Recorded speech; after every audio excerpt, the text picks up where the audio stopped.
with the Supreme Court opening? Maybe should we wait for the next president, or should we go I ahead think and move that's forward? what's the if he can't find a consensus choice where you get half the Republicans and most of the Democrats, then it's not going to happen. And I told the president when he weighed in on the rules change, when they changed the rules to a simple majority to pick appellate judges, that you broke trust with me. That's an abuse of power. And so if Hillary Clinton gets elected and she picks a qualified liberal, then I'll vote for that person. I hope Republicans will wake up and know that we got to nominate somebody who can win. Hey, hi, Lindsey Graham. How are you? Good. This should be a weight over your shoulder, making sure you do the right thing. So the Bushes are really well liked, and that will help. I'll go back to the Supreme Court there for a second. Yeah. You're not saying that the Senate should not, that the nomination should not be made by this president. You're just doubting whether or not he can nominate a consensus choice. I'm saying that the normal rule of where you appoint someone of your normal. You go out there. I hear people, boy, we need somebody's crime. Right. Where I hang out, disparaging the disabled, insulting. My goal is for Jeb to be the alternative to Trump. 5%. Is that just something that's always there, or is that something that's popped up? It's always been there. Put every billionaire in jail. Yeah.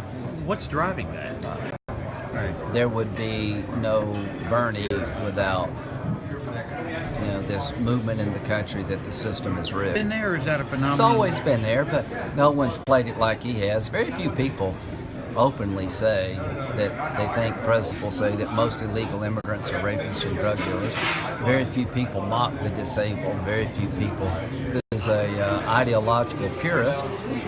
I just think the state is very Bush's, that his form of conservatism will do well here. Commander-in-Chief is an important issue for South Carolinians. What do they tell you why they're supporting Donald Trump, and what do you tell them? I think, here's what I would say. I understand you're being mad at Obama. Evangelicals who are going for, but they don't seem to care about that. Well, then the consequences of not caring catch up with you. Okay.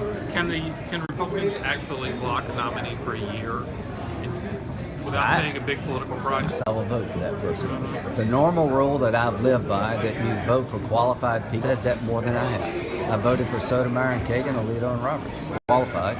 If Hillary Clinton wins the White Now, the rest of President Obama's term is basically payback for the nuclear option. Yeah, and I said, you'll pay a price. With me, I just can speak for me. I drew a red line. I actually knew it. So it's Campaign for this. The bottom line is that we were not denying his power. Well, guess what? Elections have consequences, and thank you. Senator, Hey, Senator. How are you? Can you just go back for 1 second too? I'm sorry. Trying to get my good. I don't trust Trump because he's not a conservative, but you can't replace him if you don't win. So you better nominate somebody and get 270 electoral votes. How do Kelly Ayotte and Rob Portman and Pat Toomey and the other senators who are facing races in the competitive stage this year explain to their swing voters? Side down.